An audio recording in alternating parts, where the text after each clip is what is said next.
You're looking for a pen? Yeah, there's usually one right here, so.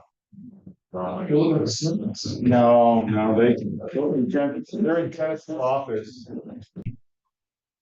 Second. Well done. Right, we're option logic starting on that bunch. All in favor? But you're all by me. Meeting's open. Meeting's open. Do you want me to get started, Jeff? Or? We need to do. Yeah, why don't we, do introductions? Yeah. Yeah. All right, Rob, Rob lives here, it's me, Tanner. Well, conservation board. John Martinez, select board. Divine plan. Jessica Navaka, zoning board member emeritus. Member at large. Ms. Berthollet, zoning and planning.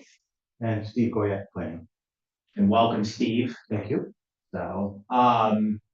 So what I had on the agenda were a few items. The first one was the just a review of the drive-through regulations, because I did make a few amendments based on our conversation.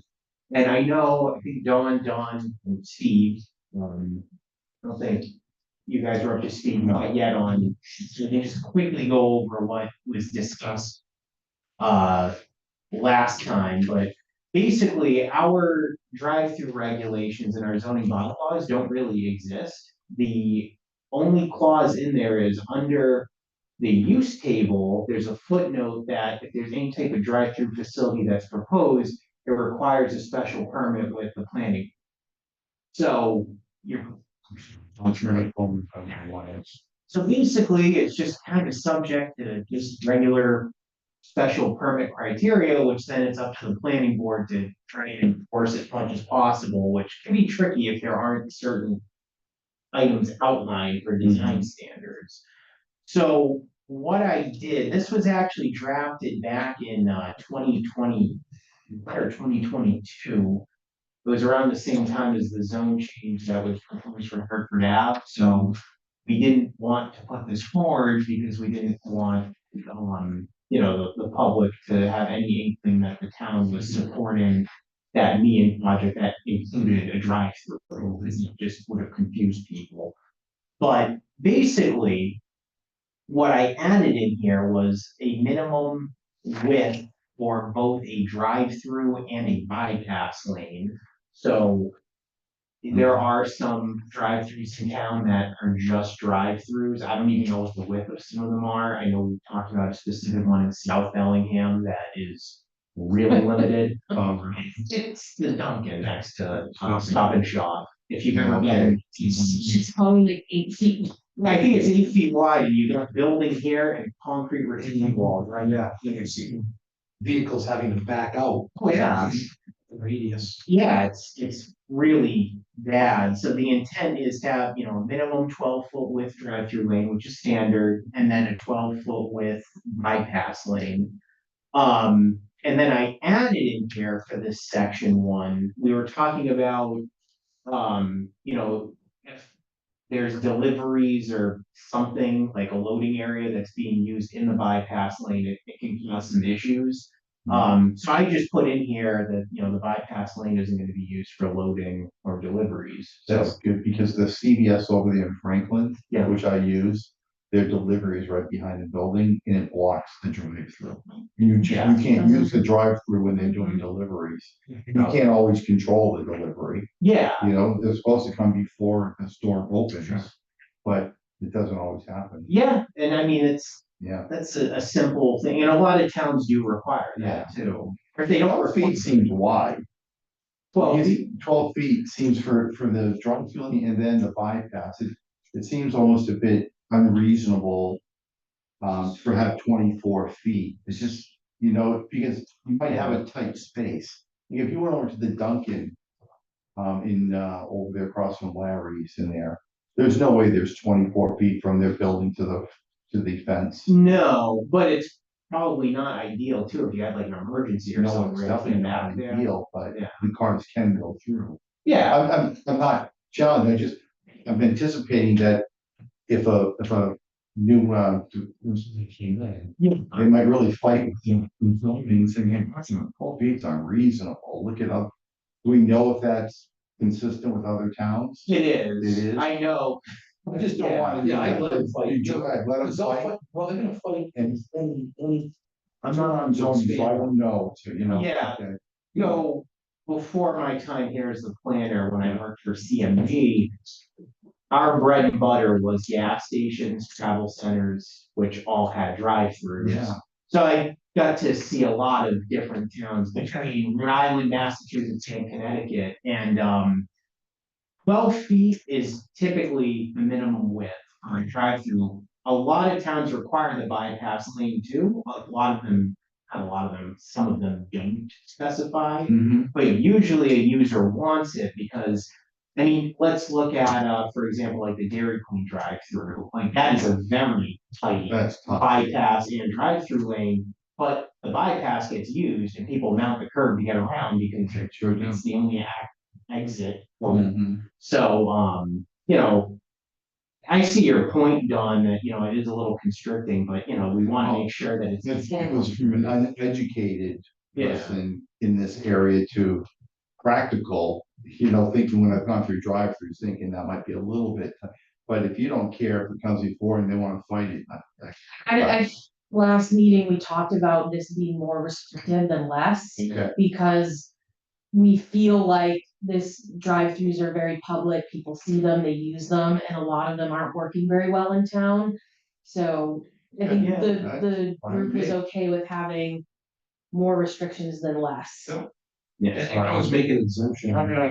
They ask for variance. Yeah, that's, you know, yeah, definitely, yeah, don't hesitate. No, what about bank kiosks? Would they fit into this? I was thinking of the one in South Bellingham. Yeah, like an ATM would be Yeah. considered a drive-through Yeah, facility. okay. Yep, so, and that's where, so the next section, which is the minimum queuing, I changed to queuing, I know, I think I had stacking initially, but minimum queuing. And so fast food, I kept it at the 12 spaces and banks at 10, and then other uses. Basically, the applicant needs to just provide documentation on why they believe that their staffing is adequate for their operation. Because the one thing we don't want is vehicles just start backing up into a lot of great way. like Dairy Queen. Yeah. I told them all. Well, even now, you know. Yeah. I guess maybe it's not a big deal, but the way I originally read minimum queuing is that the word minimum is tripping me up a little bit, but if it's common nomenclature, that's Should fine. it be maximum? It can't be more Well, than it's- 12? No, I think you want it to be the They need to minimum, be at least 12. yes, at least Yeah. 12. Is, So I don't know if we should just maybe, Oh, okay, I'm looking at different. So the lane itself has to be able to support a minimum of 12 spaces. yeah, correct. You can't be greater than 12 in a queue. Okay. Thank you. so I don't know if there needs to be clarification, if, maybe not, and if it's written that way in other bylaws that you've seen, then that's okay. Yeah, it's fine, but I Okay. can always add additional. No, I don't wanna muddy it up with Okay, more language, but it's fair. And then, Should there be a default though? I mean, 12 for fast food, 10 for banking. Should there be a minimum of like 4 or something like that? For other- Absolutely, yeah. I A mean- minimum, we could, because the other one, the other typical drive-through is pharmacies, and pharmacies don't really require a large queue. I mean, I think the CVS near me Yeah. on Pulaski, I think the most I've ever seen was 3 vehicles Yeah. waiting. And that was like unheard of. I remember pulling you back thinking, oh, they must be on lunch or something. There's CVS in Franklin, Is it? 4 or 5, Okay, but it won't, so Yeah. there, you know, could be, I yeah, think it should have at least a minimum of. Like pharmacy, enough room for 4, okay. something, I think it's good for. I can, just a minimum. Cause I'm sure that someone would go to 1 or 2. yeah. That's a chance. Um, And with that, when you're calculating the queuing spaces, the standard is 10 feet wide and 20 feet long. That's typically what you go with for the Okay. size of the vehicle, so. I included that in here, and a lot of times what they'll do, I know the way that we used to show the queuing spaces is they would show the first car in the drive-through lane at the drive-through window. They would show the car with the number, it's usually the fourth car at the order board. And then they'll show another car all the way at the end, and that might be number 13, for example. And that's how they usually show the queuing spaces. So, and that's good to document. You guys seen Chick-fil-A? Well, I was just thinking of Chick-fil-A. With the shovel. Yeah. Yeah. It's several queues. They do a great job of getting people They through there. figured it out a long time ago. Yeah, But queuing's a lot more than this. so it's, So you can have a max, right? I mean, you're not gonna put a max in, so you could, if you had enough space, right, you could have two queuing. yeah, and the thing with like Chick-fil-A or McDonald's, because now McDonald's has the Yeah. lanes as well. Yeah. So I never actually worked on a Chick-fil-A, but I have worked on a couple McDonald's drive-throughs, and their corporate standards are the most unbelievable standards I've ever met or seen in my life.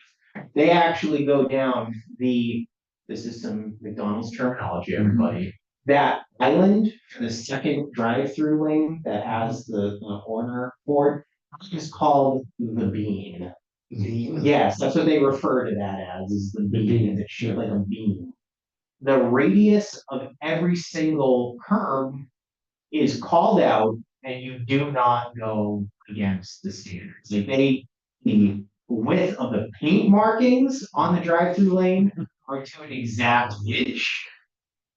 And they do not go against the standards, which is an issue if you go into towns like Sturbridge, where they have architectural design boards and they say, we want a colonial look.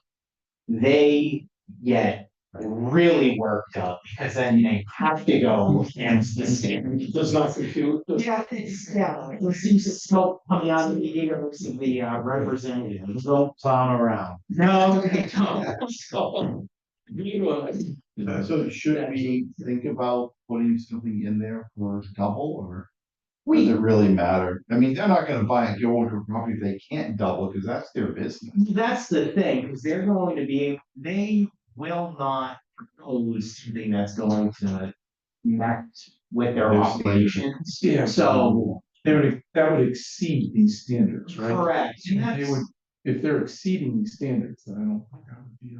No. and that's part of the reason why you don't see a ton of new construction McDonald's or Chick-fil-A's or any like really corporate client, because now they need much bigger areas to build. So the retrofit their current developments as best they can, Yeah, like they did in Bellingham with now that's a tandem drive-through, I believe.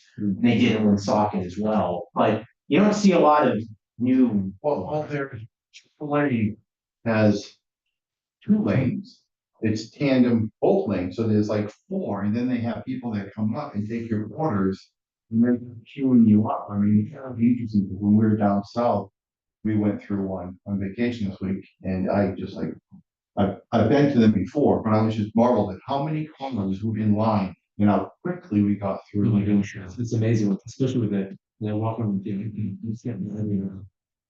there were 2 lanes, and there was like 2 or like border ports. Gotcha. And like, if they can't put that zoning in, they're not gonna go there. No, definitely, yeah, because they have fine science to making their shit work, and they're not gonna just, So we don't have to worry about it. wouldn't be too concerned with it. And I will say that maybe there might be something to add, I mean, we're gonna go into the buffers too. Thing I've learned over all these years is you say, I think we're okay, and this isn't a criticism, but you have to expect the unexpected. Oh, yeah, You can't plan off of every variable, no, but if you know a Chick-fil-A and there's property in Bellingham where they are along 140, you never know. So should we have something in there that you know, if it requires more than this, they'll have to go to. Zoning and, for a variance, right? Would that, I don't know that's the right word. I don't think it would be a variance, it would be required to go for a special Special permit. permit, planning. And then this language is that instead of the planning board saying, right now, if a drive-through came in, the Yeah, planning board would have to say, you know, okay, you've got 6 queuing spaces. I don't think that's adequate. And then what they're gonna say is, well, what do you think is adequate? And we're gonna say, and 12 spaces, and then they're gonna say, where, How many cars per hour are you gonna put through there? well, that's the issue, right? So you're, so we're in states. yeah, and then even worse, Yeah. they will probably say, what do you approved X, Y, or Z in town, and they're backing up onto the street, public streets, you know, and that's why. Even though when you try to explain to a developer that we're trying to avoid these situations in the future, they still, you know, the developer sometimes don't get it. Well, what would trigger like a peer review of a traffic study on something? Well, Like for a this. straight-through facility, you're gonna be well over the traffic impact threshold, which is 25 vehicles per hour. So, So with traffic, you could call a traffic study in on this, on any of these. So type, was there language with that we would need to, that we think we ought to throw into this, or? well, they is it would, just standard? it's standard, I mean, they would already trip that threshold anyway. So is that specifically in our bylaws that says it's a traffic impact analysis threshold? It's one of the sections. Yeah, So, and it's 25. I'm thinking the Chick-fil-A would cause a traffic study if we get. Oh, and that would cover it. 25 is the one triggers. Yeah, it's clear. So, I mean, every traffic study I've ever seen says, you know, falls well within the guideline. What's the limit where you say, okay, it's too much? Is there one, or is it? I mean, there, subjective? it is kind of subjective. I mean, traffic studies, it's all voodoo magic. Okay. It's a lot of numbers and Yeah. I say that there Certainly is the AASHTO standards, which like, that is the standard, the traffic study Bible. I'm also not a traffic engineer, so I kind of am biased when I talk about these things, but the traffic studies,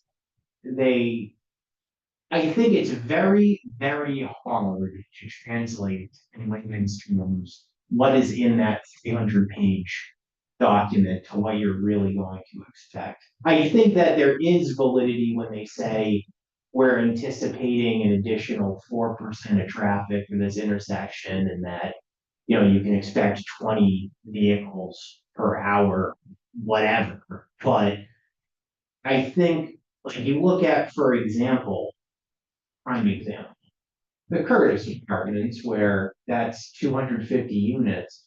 I know from my perspective, if I heard that there's 250 units going in and I'm sure they calculated the traffic correctly for it. I would have expected that every time I went there, there would be a lot of cars. You barely see anybody Never, leave or never. right. Yeah, you really don't. You know, It's rare. it is rare. It's Same with the warehouse across the street. It's rare that I'm ever right at there. that, not Victory, but what's the, Primark. Drum. And rarely, you know, and I use that area a lot.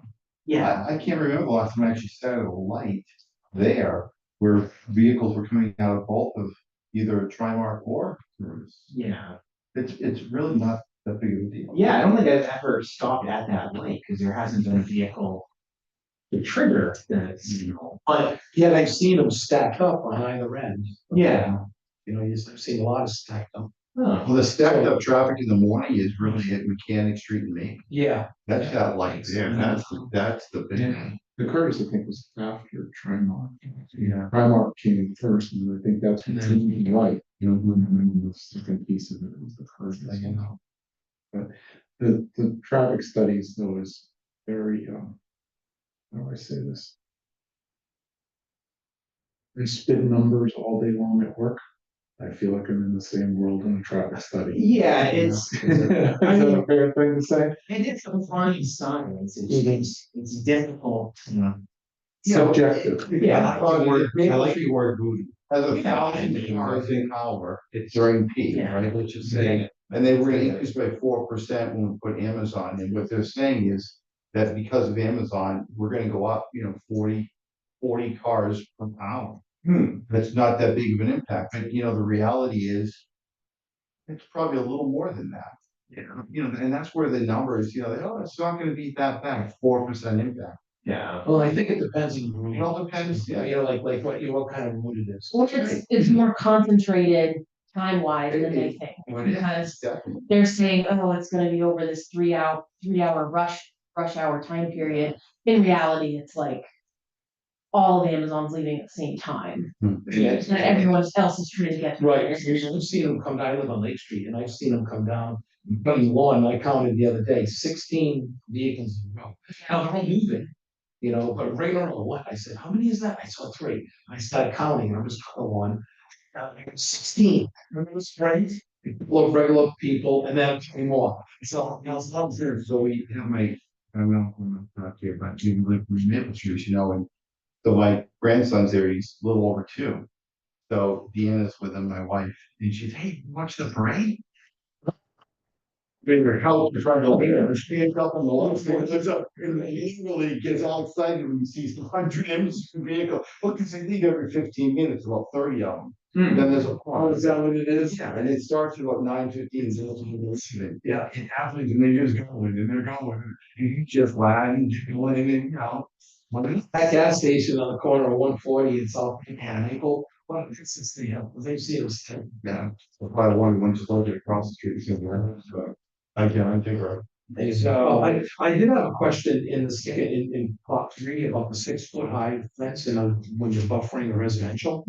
6 foot, so, I'm curious, in a residential area, if you're in a truck, in a 6-foot buffer fence seems kind of low to me, but that's just my own, subjective opinion. The issue when you go above 6 feet is actually the longevity of the fence, because usually that's when they start taking wind loads, and that's when they start getting, you're replacing them nonstop, and eventually, because what we always have in the decisions of the planning board is that these things have to be maintained in perpetuity. But what I envision is that you're gonna have a business owner that if we keep calling every other week saying, you gotta fix the fence, gotta fix the fence, eventually they're just gonna stop. And then it's gonna be him going out for enforcement over a fence, and it's just a pain. Now, with that, I think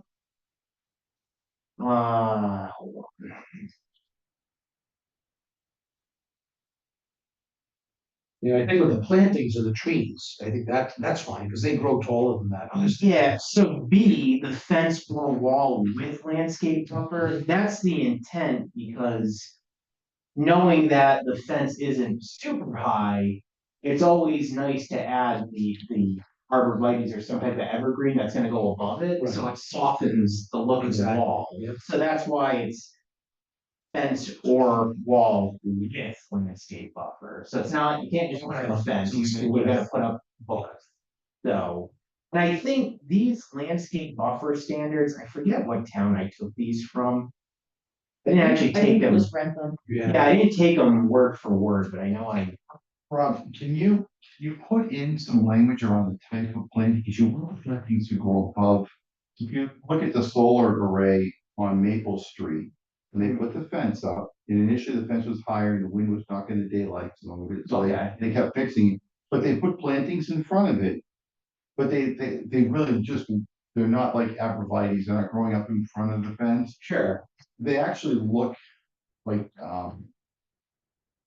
shrubs, I mean, not even shrubs, what the word escapes me, it's just random weeds, vines crawling, it's a mess over there, if you've seen it. So is there any way to put some landscaping design Definitely. ornaments in there? Yeah, As far as the type of plant, Yeah, the height, the height, we're gonna be in perpetuity, because say everybody, they'll go 8 to 10 or higher. And you want them to kind of cover up the fence. and so in the section A, I actually put at a minimum, plantings must consist of evergreen trees at a minimum of 6 feet in height. Okay. planted at intervals that will create a contiguous screen of vegetation. Perfect. I think we can add the same language to section B, because you're right, I would. you don't wanna go above 6 feet when you're planting them, because then they are very, very, likely to They die. will die. You need to Yeah. start off small and then. Yeah, grow. and 6 feet is a good height, It because is. it's still tall Mhm. enough, so. Yeah, that's a good ad. Yeah, so I can add that to section B, and then C is the natural vegetation, which is where, that's what we refer, if you can keep the natural vegetation section. So you're not cutting down everything.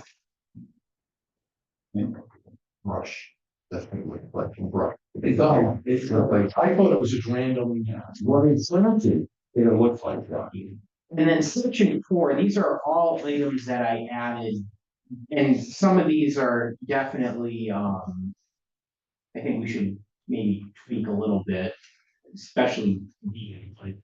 So A, that's regarding the dumpster enclosure, I just stated that, it needs to be located to not cause detriment to drive-through operations during rubbish removal, because you don't wanna be ordering something, all of a sudden, waste management shows up and it's backing into your vehicle and can't access the dumpster enclosure. So that's one item. B, I think, this was something that you mentioned regarding, noise generating apparatuses, whether it's a menu board or a message or an order board. Order board, message board, or any other noise generating apparatus, to make sure that that's away from residential use property. I put a 100 feet away, which I think will be ample, including now, we require that buffer as well. What about, putting in a noise piece, like less than 50 dB or not greater than 50, like we have any type of noise The ordinance? town has a sound. We do. We do, It probably would never be loud, but I can look. what if you into get, that. what if you get a board that has some sort of short and it goes, and it just buzzes, like, like Yeah, the light. not having that, sure, I mean, definitely. So, let me look into something, look into, what we could probably do is, I know our most restrictive, noise ordinance is through the scenic road, and I think the most restricted decibel level for that is 45 decibels in the residential receiving zone. So that's something that we could add, if you're Yeah, interested. this is probably 45 decibels right here, just normal conversation. So that's something. I did this, C is already in our zoning bylaws, but I figured, I know Phil, you mentioned it, I think, in, Yeah, might as well call it out. It's Yeah. Anything that's there. which is It's just, a drive through. yeah, the lighting gonna be dark sky compliant and deter any light spillover and flare on abutting properties and right of ways. What about snow on if this is just a drive through like a ATM bank or something, can you put something in there about no piles or, Well, Doesn't that get reviewed with the planning board? yeah, if it's strict, I'm thinking if it's strictly a drive through for a. like, Oh, like yeah, ATM? which wouldn't trigger the rest of it, would it? And that's a question, the question, yeah, would it, with the like snow and stuff like that? If it's just a drive through, I'm thinking a standalone bank type. no, I see what you're Yeah. saying, like the Bank of America one, South Bellingham. Yeah.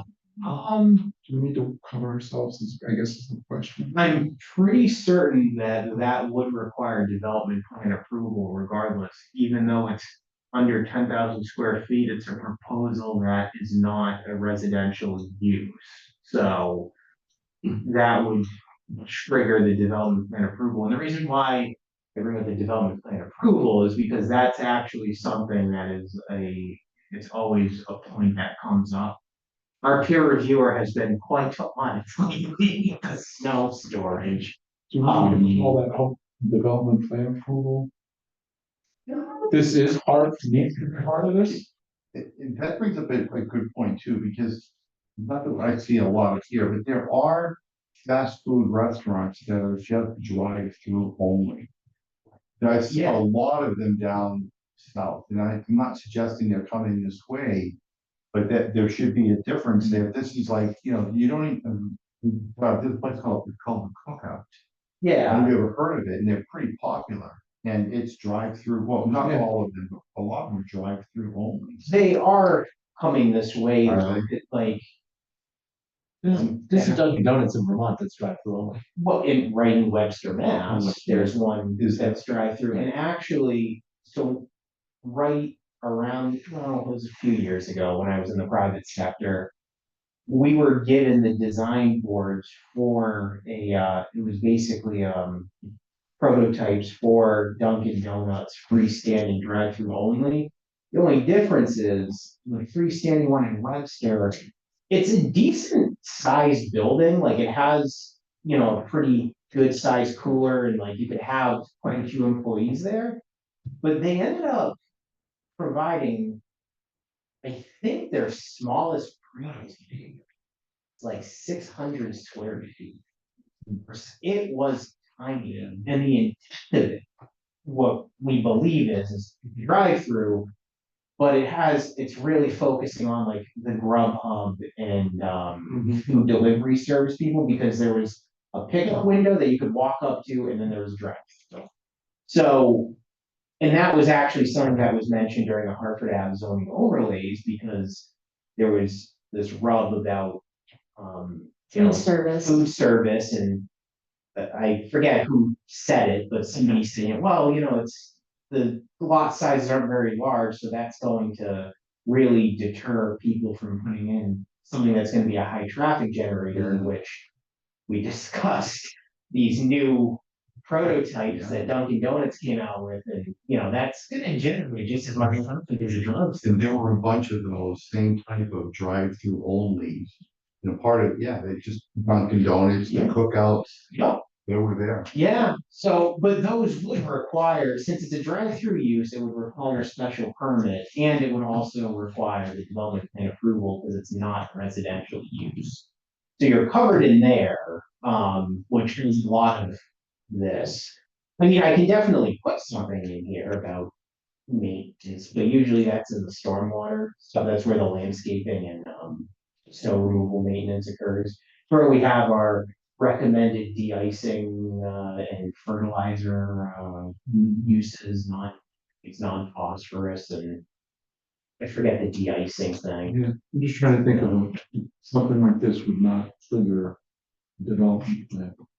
Is there a possibility of that in the future with some small size things? I think the only way it wouldn't trigger a development plan approval would be if the existing business was retrofitting and doing minimal, changes, but it would still require a special permit if it's a new drive-through use. So, and even if it's a bank, for example, that needs a drive-through window, an existing one, but they're putting in a new like ATM or something, I would still consider that special permit, because it's an amendment to the permit required to use. Does this actually trigger special permit? It does, because the use table, You don't call that out. it already does. So right now, because that's the issue, so now there's a special permit through the planning board, but the planning board is kind of left to their own devices, basically saying, okay, right now we have no guidelines for it, so. Yeah. question. This is even good for the developer too, because the developer can look at this and actually come up with a concept and a design plan to. Before the meeting. Yeah, so, Excellent. yeah. Thank you. And then the last one was just regarding the, drive-through facilities, located within 150 feet. Is that? Of residential. Yeah, so, Yeah,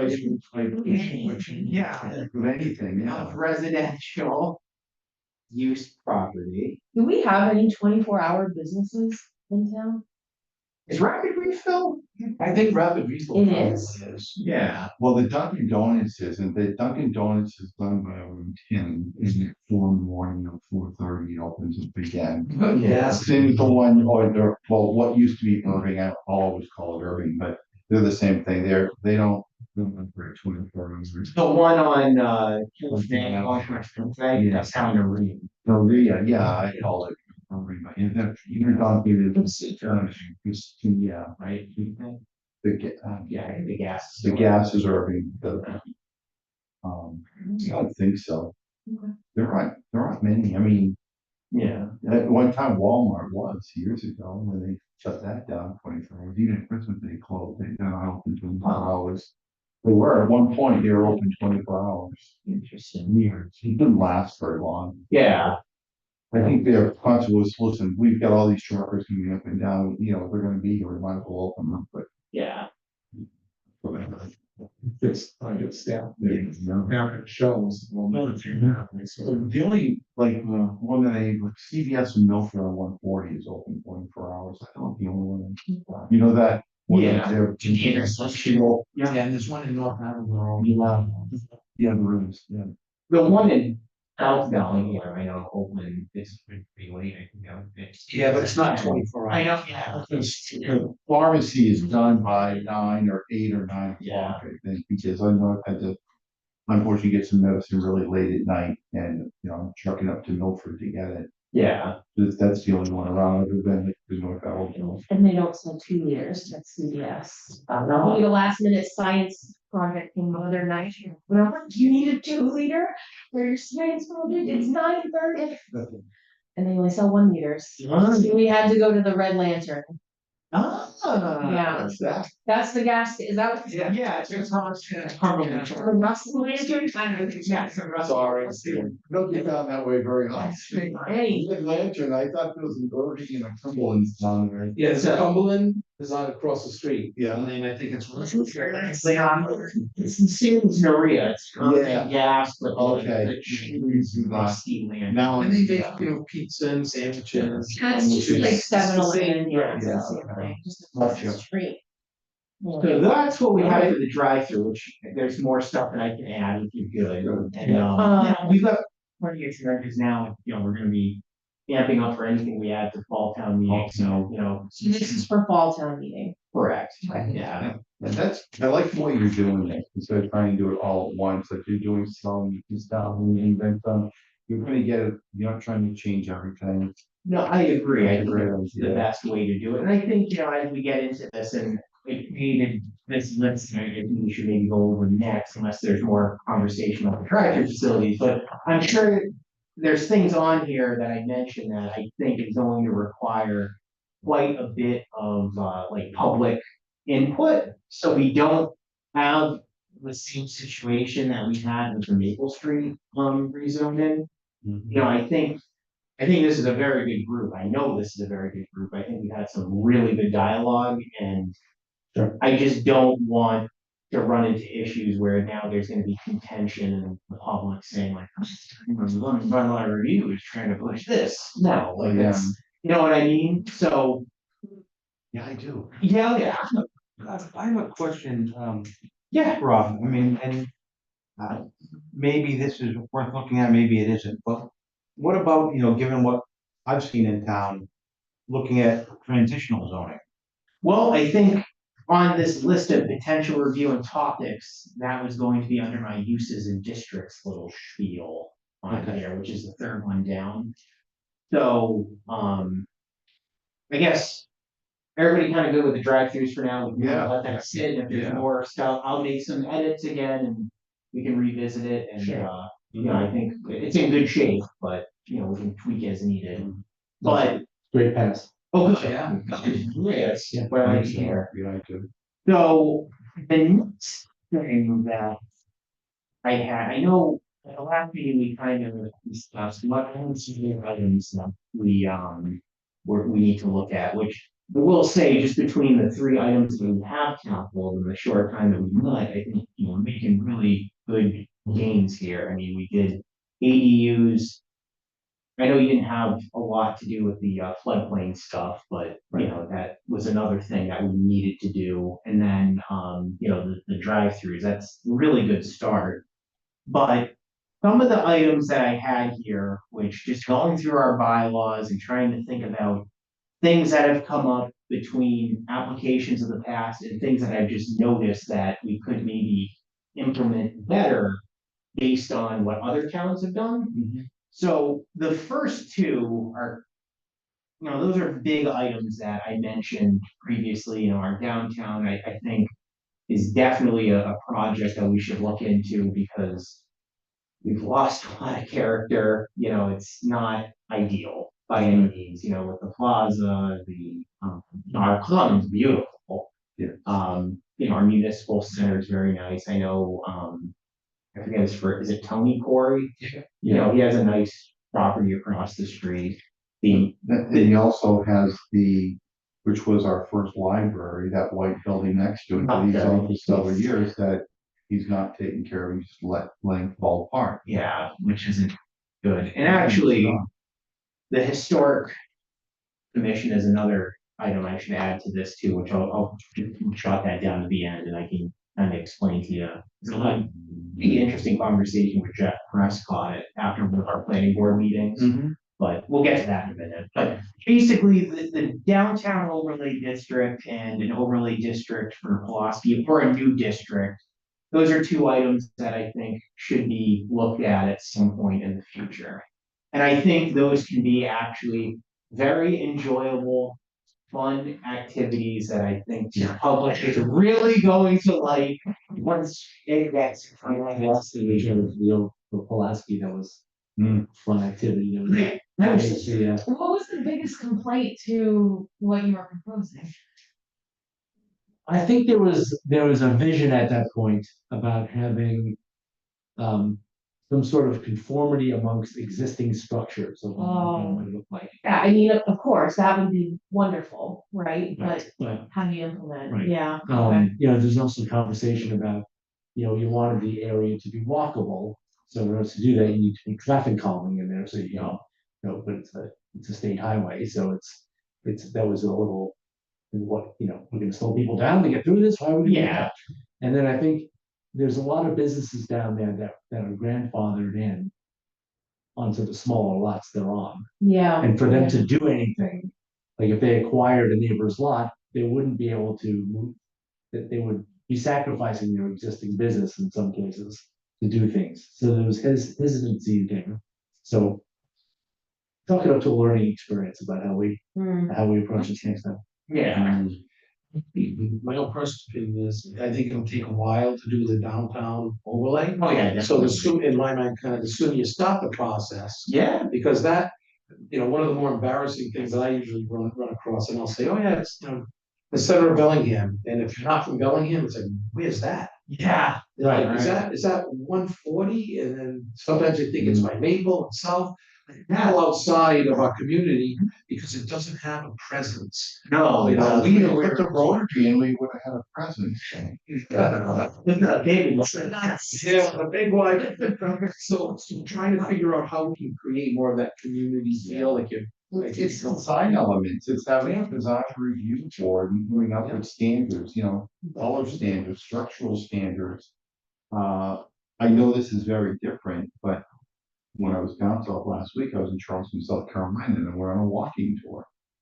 And there is a very, very strict design in that city to keep the historical. I mean, you can do anything you want inside your home, but boy, what you have to go through to change the exterior, even the paint color, is to go through a design review board. And I'm not saying we're Charleston, South Carolina, by no stretch of the imagination, but Rob and I have talked about this.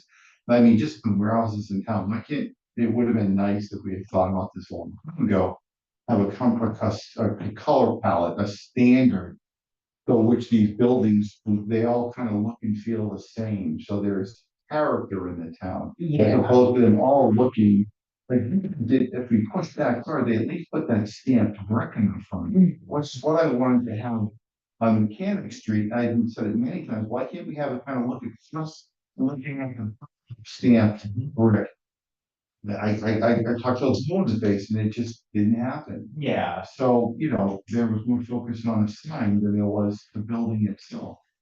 So that's just my criticism, but those are the things that we should, Medway has it. They have some sort of committee, don't they? They do. Have you? Yeah. And I think it's a great idea, and I think the one thing that is a little bit different about Bellingham than like a team like Medway. Medway does have a lot of historic buildings, especially along 109, they have a few historic districts. And unfortunately, Bellingham, we really have lost a lot of our historic buildings. Now, a situation, I know I brought this up before in these meetings, another town that's kind of similar to us where they had, kind of, I don't want to say dilapidated, but outdated structures. They want this area to be pedestrian friendly. It's not, there's a lot of, it's similar to like the Pulaski Boulevard situation in our downtown. And that is the Shrewsbury downtown area. They have some very nice buildings scattered through. But as you go further down where they want to revitalize, you start getting into the big box areas, it really like loses its charm. Yeah. Literally right past an intersection. And they, in my opinion, had one of the greatest downtown district zoning areas I have ever seen. They lay it out so well between the uses, the design, whether it's building and landscape, and the parking requirements as far as making sure that it's behind the building, because what they want to do is want everything close to the street, Right. so it's more walkable, it's better for residents to kind of navigate. And did any developers so far take advantage of the overlay district? We did, we were the first ones actually. Okay. So when we have an overlay district now, Yep, it's usually, at the time the overlay is done, it's usually tied to something that we are looking to do. yes. So when these are looked at again, will there be something in place that would prevent something from happening where an overlay is done, a project is associated with it, the project doesn't happen, and the next thing we know, there's another project that is completely different? Will it prevent that from happening? Well, I think, well, I guess it would. I think the benefit to this, where there isn't a project in front of us, is that it's Bellingham's vision, not a developer's vision trying to sell it to Bellingham. Well, So- I'm not talking, about I'm just talking in general. If, if there's an overlay associated with a project, a developer's project. Okay, you mean, and it's in the queue right now? Yeah, well, in the queue or later on, there's an overlay, and the developer that says, I wanna, do X. And then that developer, something happens, goes away, and another developer comes in and says, I wanna do Y. And, it's completely different and nothing like, what the anticipation was when the overlay was done. I'm Yes. saying that in general, but there are examples. So I think if it allows for Y to be built in the overlay district, just because the original developer didn't want to do Y, doesn't mean you can't do it. So similar to what we were doing with Hartford Ave overlay, there was a lot of supposed proposals and things, and we really took the time to say, okay, we're starting from scratch. We don't care if anyone proposes anything ever again. This is what we will allow in the overlay district, and this is what we're comfortable with. So I So we think, get ahead of the game. right, I think the example you're talking about is it allowed for more density. It's just no one thought anyone would build more density. Yeah, it So- was. Right. And Right. yes, I think we can easily avoid that. Yeah, By thinking, and this is where it's good that it's the town looking at it, not a developer. And this kind of goes to the transition zoning piece as well. For our downtown area, it's all business one, I believe. It's business one or business two. Now, the one thing with Bellingham zoning is that business zones and industrial zones are pretty wide open. We don't have a whole heck of a lot of control when it comes to commercial development as far as trying to limit the footprint of it, and that's the same with industrial. Is, like basically if you have an industrially zoned parcel, you can have a warehouse, you can have a transportation terminal, you can't have a warehouse anymore, but you can have a transportation terminal, you can have contractor yard, all these things. But there's really no regulations in place that state you know, like, we don't want a bus depot on an industrial zoned area next to residential, but it's allowed because it's a transportation. What I think Bellingham is missing is something like, we could have a business district. We should have a commercial district, which is more of your, you know, 3,000 square feet, 2,000 square foot masonry block building that houses Victory heating and air conditioning. Might have some type of outdoor storage use, fleet storage use. We don't want that in the downtown district where we want shops, restaurants, offices, maybe mixed use residential, a bank. We want that there. Right. We want commercial elsewhere, industrial as well. I look at Williams Way, for example, where that is pretty much Bellingham's industrial park.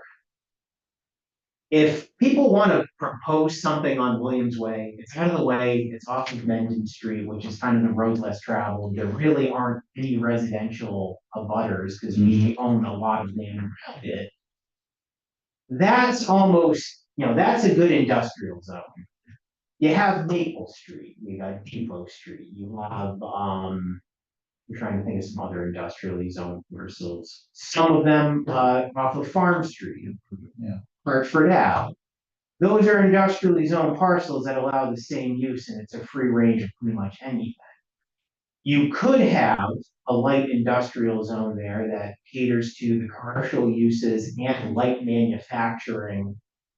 I wouldn't even put contractor yard in it, but because it's near residential, and that's in here too, outdoor fleet storage, okay, you can have. Are you suggesting that we kind of redefine the definitions of our business one, business two, commercial? Like this, we really should create real definitions, of what can be, can't be. Yeah, I think that's a big time. It is. It's a long time coming. Yeah. Example, in my opinion, why we should do it. You look out your front window, then there's a massive warehouse. I mean, if we're gonna do transitional zoning, if it's abutting a residential area, you can have a description of what's allowed within that industrial zoned area that's abutting a residential area. Am I right or not? Am I wrong? Frontage, the whole. Yeah. The other thing to put for that first bullet is to your point about the overlay. For the downtown overlay district or a new district, I would almost recommend that it be a new district because, as I mentioned, our business one, business two overlays, there's zones, which is what it's zoned as, kind of allows everything. So if you put a more restrictive overlay over it, it's like, well, it doesn't really solve anything because they're still held to the same standards as the underlying zone. And then you get a contentious developer who will ram something down the planning board's throat. We don't need that. So I would put that as a new district. So that's kind of what I was thinking, and I think it's something that we should definitely look into. That is going to be something that I think we should look at the zoning as a whole. And before we actually rezone anything, I would then go, step one is define uses. And if we need to create new zones, lay it out in a chart format. Yeah. That's step one. Step two is we will actually look at the zoning map, start picking things. Yeah. And I would systematically rezone. I would not go a full board, okay, No. come to tell me. It's rezoned tomorrow.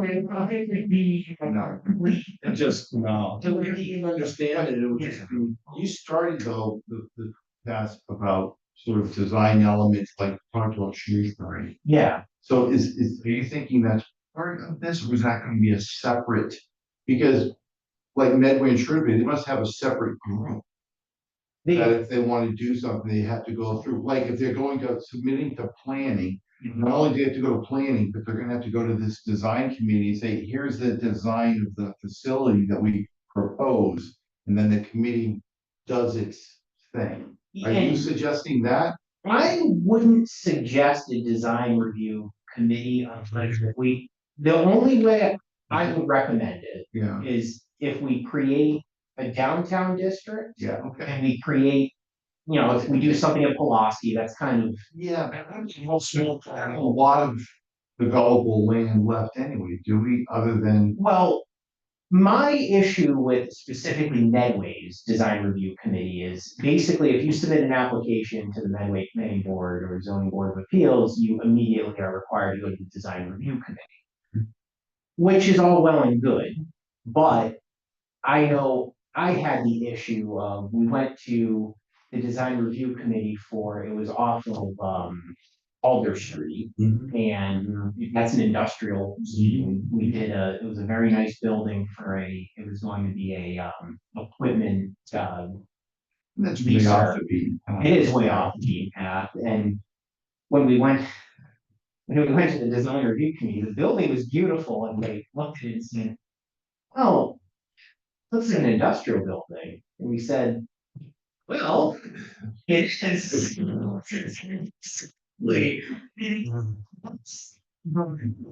Which is why I thought would be, if we have the downtown district, if we have the business one They business. have design elements, that's where you're, like, if you're going down 109 and David Street, design elements there, but not off of, all the streets off of West Street, it's way, Yeah. always 495.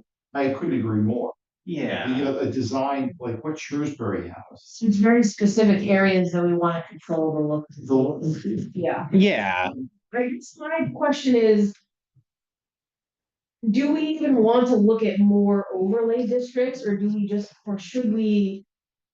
Actually just move toward proposing new districts? I would do new districts. The overlaid, I think, is kind of the thing of the past. We've seen what has happened with them, Right, and I don't think we necessarily want to continue.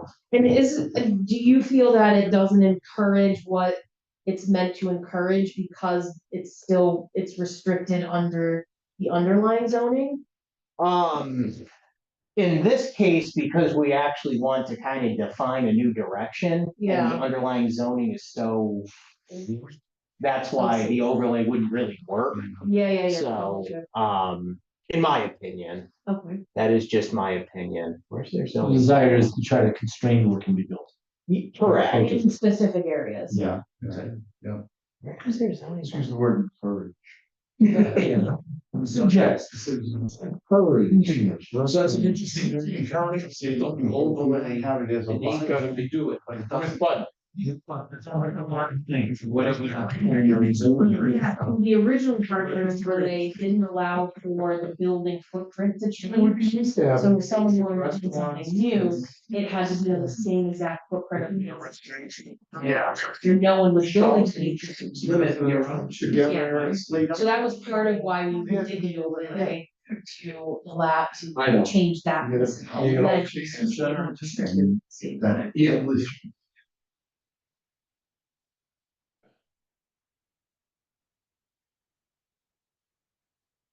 I should have prepared this sooner, but I'll see if I can. Next time. Yeah, I'll pull it up next time, because I know we've got a lot, still some other stuff to talk about. It's And pretty. Rob, if we're gonna look at all of our zoning, would there be an opportunity to maybe hire a consultant? Yes, there's actually a lot of grants that are available through the Housing Choice Grants and Community One Stop, so I would definitely like to utilize that. There's other ones too, and it's not a huge chunk of change. Like, I think Shrewsbury, when they did theirs, when I pull it up, it's very impressive.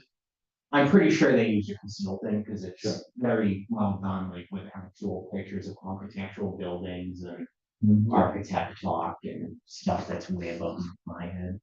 But I think it would be good to do that. So quickly, just some other items on here that I had. So our parking and loading requirements, they're pretty good, but there's a couple things that I think should be addressed. So for example, our parking space size is 9 feet by 18 feet, so 9 feet wide, 18 feet long, which is fine, that's pretty standard amongst a lot of towns, but Minimum. that's minimum. Yeah. But a lot of towns have incorporated a requirement to go to 10 feet and 20 feet, because cars just keep getting bigger. And it's just, yeah, Just just my truck and your truck just doesn't fit. Yeah, in some of them. the turns. Is it done for fall town? Oh, yeah, definitely. Okay. And the other thing too, that a lot of towns are requiring now too, as part of their parking loading requirements, are EV spaces. Mm, The one thing that we don't necessarily, this is what I like better than requiring the EV spaces, because the issue is that with EV spaces, a lot of times it really messes up somebody's development plans, because it takes a lot of power to charge those, and they to put those in areas that are closest to the power source, because generally it's very expensive to run. One thing that I really like that a lot of towns in Connecticut require are EV ready spaces. So it's kind of up to the applicant to utilize electrical vehicle charging ports if they want to. But in order to be ahead of the curve, and I mean, I can only imagine that the state will probably start mandating our requirements for electrical vehicle charging spaces. They can at least run the conduit to a handle and then put in chargers in the future if they want to. It's much more affordable, and it gives them options in the future if they want to sell the property. So I think Medway actually requires EV ready spaces. They don't. In any type of location or? It would be, it's based on parking counts, like if you are required to do like 25 spaces for our zoning regs, you're required like one EV ready space. But Cause if owning a vehicle that's a plug-in, yeah, when I see an EV space at a CVS, it's ridiculous. Who's gonna plug in for you? You're there 10 minutes. yeah, It's complete waste. yeah, no, I hear ya. But, if you're there for any length of time, it's different, but, in and out, it's crazy. To that point, though, that's where it might make sense to utilize this in areas like the downtown district, where it's going, you're targeting more shopping, Yes. eating, people are gonna be hanging around, so. And even then, it might make sense to not do EV ready, maybe you do electrical vehicle charging period, because it's gonna help attract people. The other thing is, so we have an electric vehicle now, and don't ask me anything about it, but, it's been said there's a difference between like the supercharging stations and the ones that are not supercharging, and he's run into, not that he's needed to, because we have the thing at home, and then I think he can charge it at work, but he's run into like unmaintained, charging stations that just like aren't working, so they're useless anyway.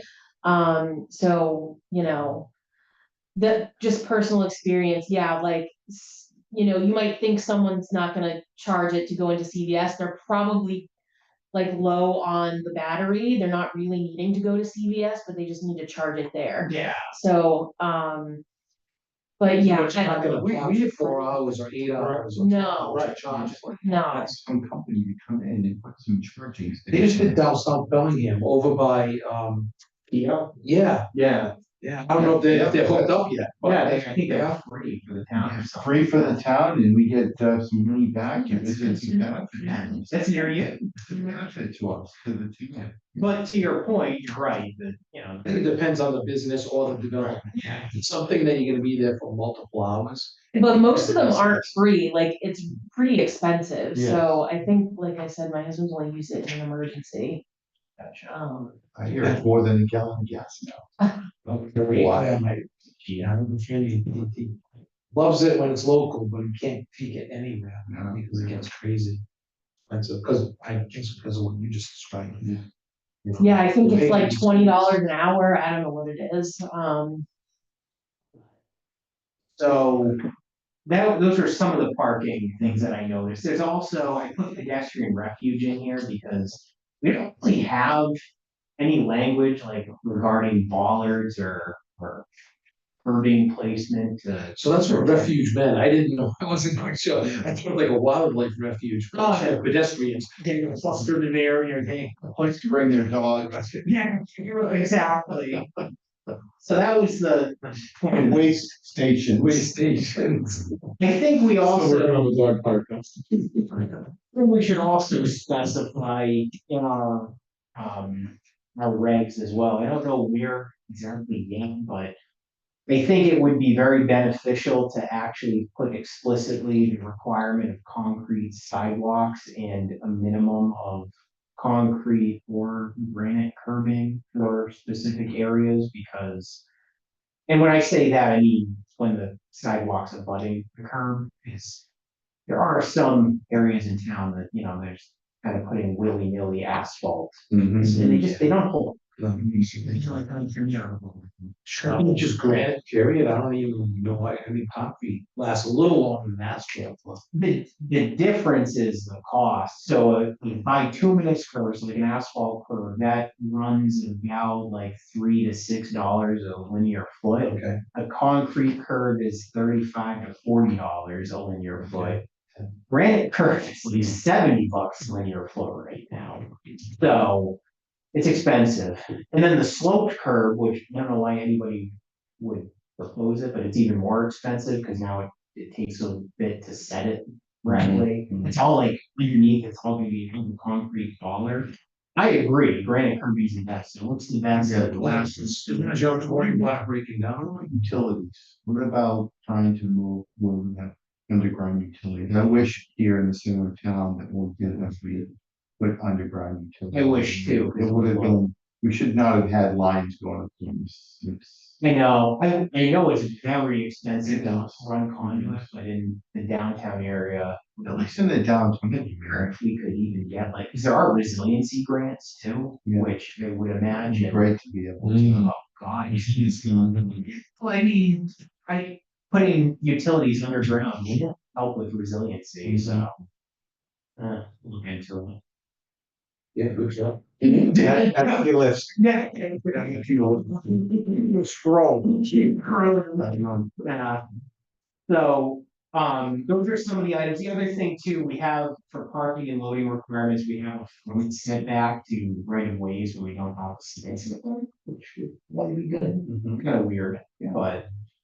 The landscaping, section of our zoning bylaws, we have a parking area planting requirement, which I think is 5%. Like makes sense to increase that to like 10%, and we can do a little bit more teeth. I know a lot of towns actually have a plant list for native species, especially with trees. So if you have like we have street tree requirements, and I think that even that could be increased more as well. But they have a list of, 5 to 10 trees that are native species that these are going to pick, and usually it's like red maples, white oak. It's good, cools the environment when you're downtown, Yeah. you know, the area, those work great. Heat island effect. Yeah, that's true. It's the term. Is that the term? Yeah, heat island effect. I learned that from a landscape architect. But and then the additional topics that I had to, we talked about the drive-throughs today. Outdoor storage area and outdoor fleet storage area, as I mentioned, they're kind of allowed, and this comes up a lot in the planning board where the thing is with outdoor storage and outdoor fleet storage, especially with our zoning bylaws, it's not defined. So we really should define it in the zoning bylaws and then regulate it when we start looking at these. Especially when you are talking residential area, the way we're zoned, you look at South Maple Street and the issues you're in. When they expanded that building going on the right hand side, all that new noise that butted up against the, was it Maplebrook? Yeah, That was a real problem back there for those people that you have to.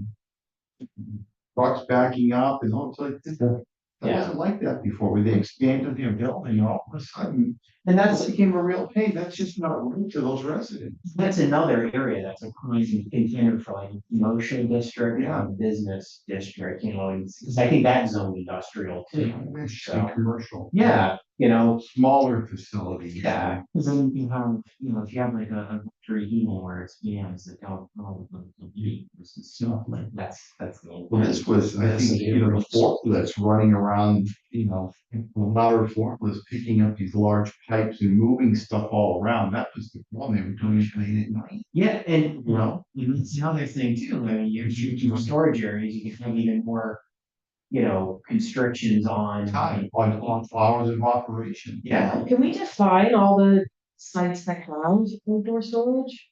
I'm sure I can get a list going. I bet Tim has, Yeah, I'm sure he does. I mean, if we look on their maps too, we can pinpoint. There are some that pop up. Are they not allowed? So is it outdoor storage allowed? What zoning is it allowed under? Well, that, I don't even think it's defined, so No. that's the issue. So I mean, if it's almost, the argument could be it's an accessory use of an allowed use. Right, and so, so outdoor storage, I guess, more globally is kind of having a day, because if it's a finite amount of sites, Yeah, not just here, kind of everywhere, especially in like California and places like Massachusetts, where we're not gonna allow people to be building in outdoor storage, I don't think. yeah, So there's only so much of it, so like the industry is sort of marketing that as a benefit to these industrial buildings, where you can even lease the industrial outdoor storage piece to somebody else, not even the operator in the building itself. sure, gotcha. So Yeah. if we don't have a lot of regulations around it, we probably should. Yeah, no, absolutely. And the other thing too is like, if we define outdoor storage areas, something else that we can also add, so like I think it's in our, aquifer protection overlay district, is, that prohibits the storage indoor or outdoor of hazardous waste or hazardous chemicals. My opinion, any outdoor storage of hazardous waste or materials is absolutely prohibited. And Sure. usually if it comes up, it's not, permitted, it's just somebody who is doing it without a permit, but this is more leverage for Tim, who can say, this is completely prohibited, don't even tell me that it's an accessory use to whatever's going on in your building. That stuff is helpful. And with that other thing, the LUPLs, if Yeah, nobody what is- knows what that is. So LUPLs, it's an acronym, it's land use with higher potential pollutant loads, and that's so that is part of the Massachusetts stormwater standards, and a LUPL gets triggered if you have outdoor fleet storage, a certain amount of trips per day entering a site, if you have hazardous materials outside, it's basically a use that could cause pollutants into an aquifer, or like stormwater. So there's more procedures in place that need to be designed. So like you have to have containment, you have to have more pre-treatment, there's certain best management practices that infiltrate all these things. And one of the, I don't want to say it's been an issue, because we've been able to get what we need from the planning board side every time, but with like the warehouses, Bill, you can probably back me up, and Liz, there are applications that came in and the applicant would not have designed it with the land use high potential pollutant load, because they say, well, it's a warehouse, there's trailers stored. Well, no, there's outdoor fleet storage, and you're triggering the traffic count. Yeah, so luckily, anything that has been proposed has met those standards now. Does that cover, for example, take one of these warehouses and they've got 30 tractor trailers, and they've got the trucks there. What about all the road debris and stuff that they pick up along their trips? Do they think about what the tires leave behind and the pollutants and the vehicles themselves leave behind? They can't solve that, not just the exhaust. Yeah, it's mostly to do with, so the reason why it gets triggered with the traffic generated from the facility is for that reason specifically. So, like for sediment, slope, those sort of. That's runs off, yeah. Like what we've had to do at certain sites, especially like all gas stations are considered main use high potential Yeah. loads. So you have to provide deep sump catch basins with hoods. That's pretty standard for any site, and that's some type of containment. But usually you also have to do either online or offline. They're called oil water separators, and they're like a septic tank. They're a big concrete vault underground. They have baffles. They have these pipes that go through the baffles, and there's different compartments that trap each There are sediments? Correct. So like Yeah. one will trap the sediments to settle. Then some sediment might go into the next chamber, but then it has a holding time, so it'll settle out the rest. And the way that the baffles are set up, they're like elbows that go way down, and that traps the gas or oils and stuff. And they have to be maintained, but a lot of our warehouses have big ones that they have to be utilized. But a place like Amazon with the fleet that they have, do they have that kind of requirement? It requires it. And then there's heat treatment requirements. Normally it's 25% TSS treatment, but with levels it's 44%. So you need to need more treatment once it's infiltrated. Are there standards? I mean, I know that Victory has the trail wash with snow and ice. Mhm. Are there standards in this state? Because just think of this winter, the amount of things you see on the news where the ice is flying off tractor trailers and hitting people's windshields. Yeah. And kill the lady. I Are know. there standards about, hey, you've got to wash your vehicle, go through this wash? I just heard. Yeah, well, I know, so state law does require that you declare, obviously. Yeah, but they don't. Yeah. And you would think that like a town, or any town that has an industrial zone, a lot of warehouse, a lot of truck, that they would be required by law to have those stations, like Victory has one. Yeah, well, to that point, that was brought up for Depot Street, and it was brought up for, the pretzel place. Snyder, Yeah, next to, 7-Eleven next to Amazon. yeah, next to That Amazon. second building. And those approvals, we asked them what they can do to basically if a vehicle leaves, how can you get rid of the snow? Because they're gonna say, oh, state law says this. Well, those site plans actually do have snow brooms on, so it's like an arm that is snow. Yeah. So they have to drive under it and clear them. It But doesn't clear off the ice. Right. But The other thing too is, a lot of these vehicles aren't company owned, these are contractors. Yeah. yeah, So, when they come in, they're coming in, for the lack of a better word, dirty already. Yeah. I mean, there's no easy answer. I mean, I could look into it to see what other towns have done. So, yeah, for me, it's with the amount of tractor trailer traffic we have in town, Yeah. it'd be great to. That might be too late because we're adding any warehouses, but maybe there might be. I just think it's just another thing that we ask the developer or the whoever is gonna take over the property. Stay in front of it, because even with the existing warehouses that are in, there's still a good chance they might come in for a site amendment. And That's right. that's the time To do it. to do it, so. Okay. And then the one other thing that I just added on here, because I remembered, so for the historic commission, I don't know if it would necessarily be in our bylaws or if it would be in general bylaws, but I know we talked to Jeff Prescott, because he mentioned there was some historic building that might be affected by, I think it's actually the Meehan properties. But basically, he was stating that there really isn't any historic bylaws that Bellingham has, and I think it would be excellent to have I a do collaborative too. effort with the historic commission to see if there's anything that we can add in the zone's bylaws. So preservation through documentation is one of the easiest thresholds to establish. Yeah. You know, you have to document, so that there's a stripping record of the house, photographs, whatever documents. Yeah, and that's what he wants wants to do with one of the things, but. Yeah, Great idea. yeah, I think it would be beneficial.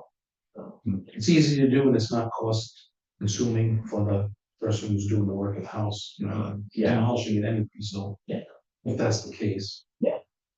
And can you add to the list of scenic? Scenic Yeah. By law? I'm interested in that, because you'll stick with, trying to understand for Lake Street and all those areas now, some of it still aren't developed, that's still stone walls and. Ready to see if there's value in. Well, I think that there is some shape trees down with the replace the tree. Yeah.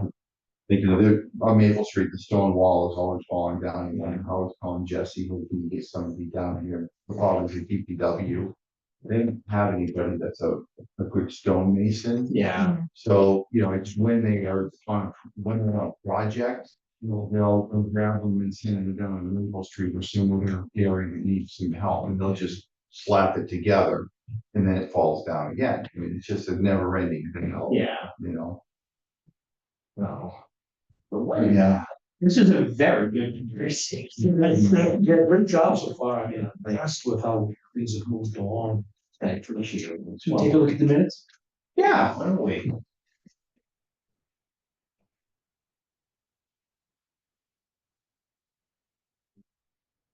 The only thing I noticed, Rob, that, and this, maybe you don't need to actually fix anything, but there was a couple of, like double spaces after the period.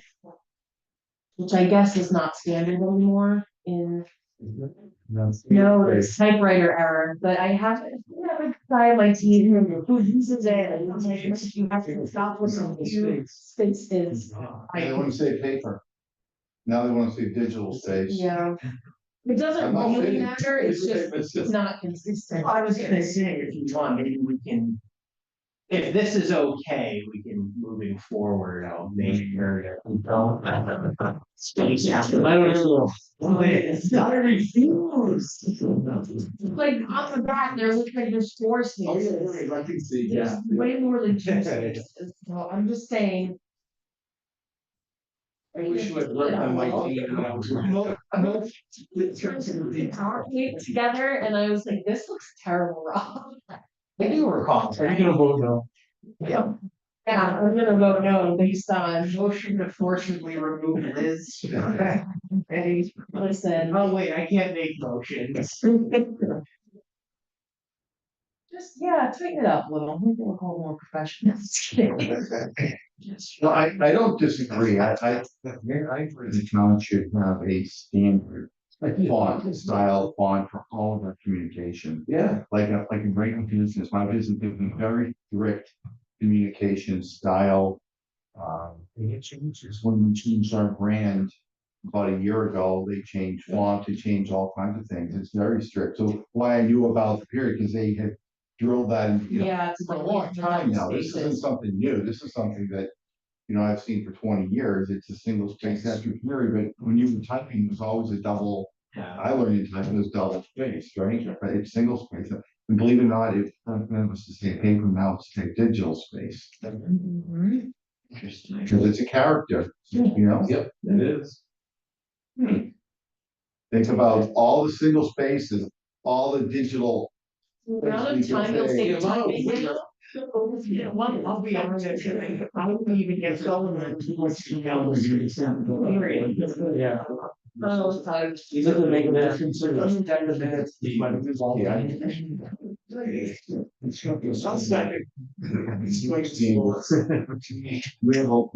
will go, not. Seconded. Yeah. Just 7 minutes. Despite its flaws. Thank you. So we have a motion in a second, right? Yes. All those in favor? Absolutely. When, the month from now? Yeah, I know, we were discussing meeting schedule, if we wanted to break or not, so it's whatever you guys were feeling. felt like we wanted to keep the momentum going. I think it's a good idea after this conversation. You wanna have it ready for, fall town meeting. Yeah, Cause you're gonna wanna maybe get it out there to the community beforehand, make sure that they're aware. So Yes. you Yeah. run into problems at town meeting. what I would recommend is, so there's, on this list, there's some items on here that are, in my opinion, we could probably take care of pretty quickly. And then there are some items on here that are obviously much larger and Mhm. probably more important. What I think we should do for the next meeting, if this works with everybody, is, we kind of got the running list, we got the dialogue going. I think this is really helpful, I know from my perspective. Um, why don't we maybe try to think of a couple items? We got the drive-through that we can already, I feel confident we'll easily get that on the fall town meeting. I think maybe another small item or two that we could maybe look at would be good. And then maybe we should start looking at a big item, and you don't need to have it on fall town meeting, but we gotta get it going sooner rather than later, so maybe we can get it on the spring town meeting, or Sure. depending on how it goes, I'll have a feeling that it, in a positive way, it will probably snowball a little bit with more dialogue and you can getting it out to the public before it goes on a warrant is gonna be important, because my experience is once it goes on the warrant, the town feels that something's getting shown down or true. So, Do you think the uses in districts or downtown overlay would be the bigger one that you want to tackle first? well, I think the uses in districts would probably be, that one's really That would be an important. ongoing project. It's gonna be a big one, and I think it makes sense to do that, I think, because otherwise, if we do the downtown district, I mean, it's gonna require a rezone of the B1 zone, and so either or we could do, I mean, it's up to you guys. If you want, what I can do, Create a new zone for, yeah. yeah, Like you were talking. Right, but wouldn't that be under that uses in districts, at least maybe? I'm up with a brand new zone. Then you start from scratch. And what do you want to allow in that? Yeah. As opposed to, let's take B1 industrial, or, Mhm. it's what would, the Shrewsbury type. Yeah. Do you want in there? I have a feeling that if we look at uses in districts, we can probably incorporate the downtown overlay, at least get the base down, and then once we start working with the uses in districts, the downtown, we can kind of revisit it. At that Fits point, into it. I can try and get some funding for a consultant at that point, so we can get something really good. And And I think you should show them the Shrewsbury stuff, because you showed that to me a yeah, while back, and it blew me away how nice it was and how detailed and how. it It seemed like very user friendly, easy to understand. yeah. 120 from Shrewsbury, or excuse me, Route 20, or where in Shrewsbury? It's for 20, it's, I'll pull it up, I know it's getting a little late. Yeah. Let's pull it up, you go through the field. It's very cool. Impressive, so. That's June 18th. Wednesday. Were we on Tuesdays? Where I have a standing meeting. Oh, yeah, the Wednesdays is Well, fine. that's why I wasn't able to be here. Tuesdays just never worked for me. Because I was always in Dedham. About 7 o'clock, and I couldn't get here. Now Wednesdays, it's not an issue at all. Let me just take a look to make sure that you don't have a Concom meeting that night. Yeah, I was just, I think we have the 11th and the 25th. For the 18th or 5th. I'm not trusting it right now because for some reason I also had it this weekend, today. So Concom meets June 11th and June 25th. So the 18th. Okay. Yep, all right. So June 18th at 6:30. Perfect. Good. Right.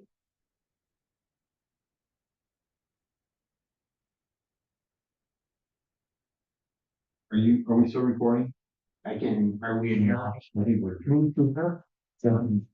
All those in favor? Like, You're adjourned. All right, let me get off of this. You edit that part out of the video.